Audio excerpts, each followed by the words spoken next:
CPM പറയുന്നത്, പ്രത്യേകിച്ച് EP Jayarajan. MT നമ്മുടെ രാജ്യത്തിന്റെ ഔന്നത്യമാണ്.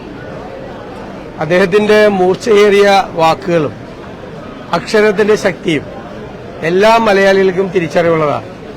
അദ്ദേഹം മുഖ്യമന്ത്രിയെ വേദിയിലിരുത്തി പറഞ്ഞ മൂർച്ചയേറിയ വാക്കുകൾ ഒരു കാരണവശാലും ബധിരകർണങ്ങളിൽ പതിക്കരുതെന്നാണ് എന്റെ വിനയപൂർവമായ അഭ്യർത്ഥന. കാരണം കാലത്തിന്റെ ചുവരെഴുത്താണ് അദ്ദേഹം വായിച്ചത്. ഈ കാലം ആവശ്യപ്പെടുന്ന കാര്യമാണ് അദ്ദേഹം പറഞ്ഞത്. ഇപ്പോ നിഷ്പക്ഷത നടിച്ചു നടന്ന് സർക്കാരിനെ താങ്ങി നിർത്തുന്ന ബുദ്ധിജീവികളും സാംസ്കാരിക പ്രവർത്തകരും ചില മാധ്യമ പ്രവർത്തകരും അതുപോലെ നിഷ്പക്ഷരാണ് എന്ന് കരുതി വന്ന് സമൂഹ മാധ്യമങ്ങളിലൂടെ സർക്കാരിന് സ്തുതിഗീതം പാടുന്നവരുമൊക്കെ MTയുടെ വാക്കുകൾ ശ്രദ്ധയോടുകൂടി കേൾക്കണം എന്നാണ് എന്റെ വിനയപൂർവമായ അഭ്യർത്ഥന. കാരണം ആ വാക്കുകൾ ഏറ്റവും പ്രധാനപ്പെട്ടതാണ്. അധികാരം എങ്ങനെ ദൂഷിപ്പിക്കുന്നു മനുഷ്യനെ, അധികാരം അഹങ്കാരത്തിലേക്കും ധാർഷ്ട്യത്തിലേക്കും എങ്ങനെ പോകുന്നു, പ്രതിഷേധങ്ങളെ ഭയപ്പെടുന്നു, പ്രതിഷേധിക്കാനുള്ള അവകാശത്തെ ഹനിക്കുന്നു, അതിനെ അടിച്ചമർത്തുന്നു, ക്രൂരമായ മർദ്ദന മുറകൾ സംസ്ഥാനത്തെമ്പാടും അഴിച്ചുവിടുന്നു. ഇതൊക്കെ കണ്ട് MTയെ പോലുള്ള ഒരാൾ പ്രതികരിച്ചതിൽ വലിയ സന്തോഷമുണ്ട്. കാരണം അദ്ദേഹത്തിന്റെ വാക്കുകൾക്ക് അത്രയേറെ മൂർച്ചയുണ്ട് എന്ന് കരുതുന്നു. അത് മനസ്സിലാക്കാനാണ് ശ്രമിക്കേണ്ടത്, വഴിതിരിച്ചു വിടാൻ ശ്രമിച്ചാൽ വീണ്ടും ആപത്തിലേക്ക് കേരളം പോകും.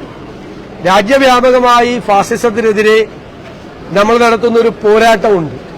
ആ പോരാട്ടം കേരളത്തിൽ എത്തുമ്പോൾ അത് ഫാസിസത്തിന് ഇരുമുഖങ്ങളുണ്ട് എന്നുള്ള തിരിച്ചറിവാണ് നമ്മളെ വല്ലാതെ നിരാശപ്പെടുത്തുകയും വേദനിപ്പിക്കുകയും ചെയ്യുന്നത്.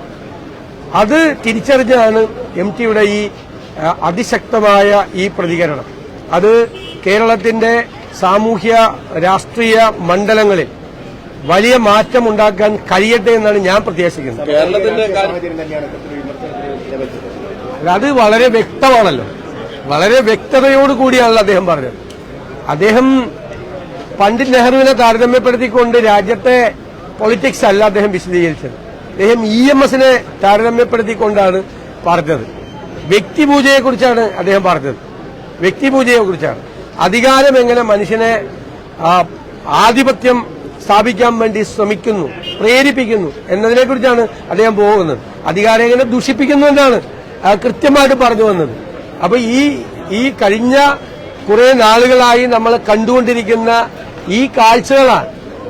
അതിൽ പ്രതികരിക്കാൻ മറന്നുപോയ സാംസ്കാരിക പ്രവർത്തകർക്ക് കൂടിയുള്ള ഒരു വഴിവിളക്കാണ് അദ്ദേഹം കത്തിച്ചു വച്ച് പോയത്. EP ജയരാജന് അതായിരിക്കും മനസ്സിലായിരിക്കുന്നത്. കേരളത്തിലെ സാമാന്യ ജനങ്ങൾക്ക് നല്ല യുക്തിബോധമുള്ളതും സാമാന്യ ബോധമുള്ളവരാണ് കേരളത്തിലെ ജനങ്ങൾ. അവർക്ക് കൃത്യമായി മനസ്സിലായി, കേരള സമൂഹത്തിനും മനസ്സിലായി. EP ജയരാജനും മനസ്സിലാകുന്നതിന് നമുക്ക് എന്ത് ചെയ്യാൻ പറ്റും? അതൊക്കെ വലിയ പാടാണ്, നമ്മളത് മനസ്സിലാക്കി കൊടുക്കാൻ. രാമക്ഷേത്ര പരിപാടിയിലേക്ക് കോൺഗ്രസ് പോകാത്തത് ഇടതുപക്ഷത്തിന്റെ സ്വാധീനം കൊണ്ടാണെന്നാണ് MP ഗോവിന്ദൻ പറഞ്ഞത്. ഭയങ്കര തമാശയാണ്. ഈ വർഷത്തെ ഈ പുതുവർഷത്തിലെ ഏറ്റവും വലിയ തമാശയാണ്. കേരളത്തിലെ CPM നേതാക്കന്മാർ പറഞ്ഞതുകൊണ്ടാണ് കോൺഗ്രസ് തീരുമാനം എടുത്തതെന്നൊക്കെ പറയുന്ന അത്രയും വിഡിതം. ഞാൻ ഇന്നലെ പറഞ്ഞു, വിവരക്കേട് സാധാരണ പറയും, ചിലപ്പോൾ നമ്മളെ നാവിൽ നോക്ക് വരും. പക്ഷെ വിവരക്കേട് തുടർച്ചയായി പറയുക എന്നത് MP ഗോവിന്ദൻ ഒരു ശീലമാക്കി മാറ്റിയിരിക്കുകയാണ്. ഈ ദേശാഭിമാനി ഒരു വാർത്ത ഉണ്ടായിരുന്നു, MTയെ കോട്ട് ചെയ്ത് തന്നെയാണ് തെറ്റായി വ്യാഖ്യാനിച്ചു എന്നാണ് ദേശാഭിമാനി വാർത്ത പറയുന്നത്. അല്ല, ദേശാഭിമാനി തെറ്റായി കോട്ട് ചെയ്ത കാര്യങ്ങൾ ഓരോന്നായിട്ട് പുറത്തു വന്നുകൊണ്ടിരിക്കുകയാണല്ലോ.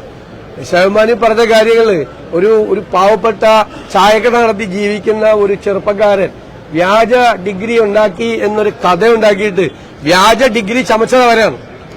ദേശാഭിമാനി വ്യാജ ഡിഗ്രി സർട്ടിഫിക്കറ്റ് ചമച്ചതിന് കേസെടുത്താത്തുകൊണ്ട് ആളാണ്. അവരൊന്നും പറയുന്ന കാണണം.